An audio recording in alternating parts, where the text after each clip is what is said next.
හිරු වගුලක් දෙනවා දෙන්නගේ වෙදින්න එක කවද්ද අනේ දෙයියනේ ලව් කරන කාලේ මං කොච්චර කිව්වද එයාගේ ප්‍රශ්නත් මගේ ප්‍රශ්න වෙන්න එයා යන්නේ කලින් මාව ගන්න දෙයියනේ කියලා සමා වෙන්න සෝරි දෙයියනේ සෝරි දැන් කියන්නේ මාව ගන්න එපා ඉස්සලාම යාව ගන්න එයාගේ ප්‍රශ්න ටිකයි මගේ ප්‍රශ්න ටිකයි ලෝකෙම තියෙන ප්‍රශ්න ටිකයි ඔක්කොම යාට යන්න නිකම් මොකටද මම බාල්දි දාගන්නේ නේද ඒවා ඉල්ලගෙන දාපු බාල්දි දැන් ඉතින් හැමදේම අම්මා අතේ තමයි ආට ඕනේ නම් අම්මගෙන් ඇවිල්ලා අහන්න අම්මා බෑ කිව්වොත් බෑ තමයි හැබැයි හොරෙන් පොඩ්ඩක් කතා කරමු විතර එකයි පහ සමහර මගෙන් අහනවා ඔච්චර කියවගෙන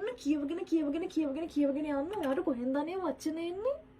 මම මේ ඔන්ලයින් ඕඩර් කරලා ගත්ත පැටියෝ ඔයාට තෝරන්න කියන්න මම ඔයාට කන්ටැක්ට් කරලා දෙන්න මේවා උපන් හැකියාවල් එහෙම මේ ලේසියෙන් කියන්න බෑ කොහොමද වචන එන්නේ කියලා ඒකට හොඳට කතා කරන්න පුළුවන් වෙන්න ඕනේ. හොඳ කටකුත් තියෙන්න ඕනේ. ආයෙ මමගේ ලස්සන වෙන්නත් ඕනේ. ඔබ යන්නේ ඉන්දියාව සලාදු කින්නේ දනවා. කටකාරණ පුරසාලමේ මම දිනා